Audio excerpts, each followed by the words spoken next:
महकमे बल्दी नज़्म नस्क model markets, bio mining plants, असरी धोबी घाटों, तरकारी गोश्त की मार्केट्स, असरी शमशान घाटों के क़याम के निशाने के साथ जारिया मालियाती साल के अख्तिताम से पहले शहरी इदारे जात मकामी में डिजिटल मकान नंबरात का काम मुकम्मल करेगा। वज़ीर बल्दी नज़्म नस्क KT रामाराव ने पटना प्रगति पर एक वर्कशॉप से खिताब करते हुए शहरी इदारे जात मकामी पर जोर दिया कि वो आने वाले हरितारम प्रोग्राम के लिए निशाने को हासिल करने का मंसूबा बनाए।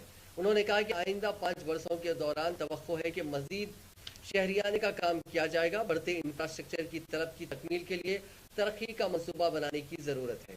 उन्होंने कहा कि तेलंगाना में शहरियाने में 46% का इजाफा हुआ है और आइंदा 5 वर्षों में 51% आबादी शहरों और टाउन्स में होगी।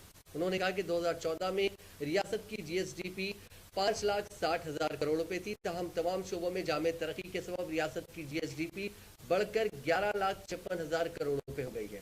इस GSDP का बड़ा हिस्सा शहरों और टाउन्स बिलखुसूस हैदराबाद का है। उन्होंने कहा कि रियासत की तश्कील के मौके पर तेलंगाना में 68 शहरी इदारे जात मकामी थे, ताहम अब 74 नए बल्दियात का क़याम अमल में लाने के बाद रियासत भर में जुमला 142 शहरी इदारे जात मकामी हो गए हैं। नए शहरी इदारे जात मकामी के लिए दरकार स्टाफ काफ़ी नहीं है, उसको देखते हुए तकर्रुरात का आगाज़ किया गया है।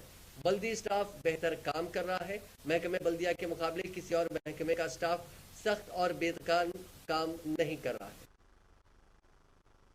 సప్లైకి సంబంధించిన ప్రాజెక్టులన్నీ రాష్ట్ర ప్రభుత్వమే చేస్తున్నది.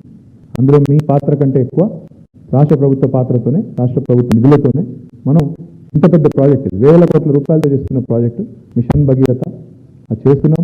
కొన్ని దగ్గర ముందు ఉండొచ్చు, కొన్ని దగ్గర వెనకాల ఉండొచ్చు, కానీ మొత్తానికి రాష్ట్రం అంతటా నడుస్తుంది. ఫలానా చోట జరగడం లేదు, ఆగిపోయింది అనే పరిస్థితి ఎక్కడా కూడా లేదు. ఉంటే మా ఇంజనీరింగ్ చీఫ్ ఇక్కడ ఉన్నారు, ఎక్కడైనా ప్రత్యేకమైన సమస్య ఉంటే వారి దృష్టికి తీసుకొని రండి, తప్పకుండా అది కూడా సవరించే బాధ్యత మాది. అయితే మేయర్లను కలిసినప్పుడు, ఎమ్మెల్యేలను కలిసినప్పుడు వాళ్ళు ఒక మాట అంటున్నారు, అన్న మా దగ్గర కొన్ని ఏరియాలో పాత పైప్ లైన్ ఉంది, అది కూడా మార్చాలి అంటున్నారు. పాత పైప్ లైన్ ఉంది, కొన్ని చోట్ల ఎప్పుడు వేసినారో తెలియదు, అది కూడా మార్చాలంటున్నారు. ఇప్పుడు మనం ప్రభుత్వం ఒక లక్ష్యం పెట్టుకున్నాం ఏంటంటే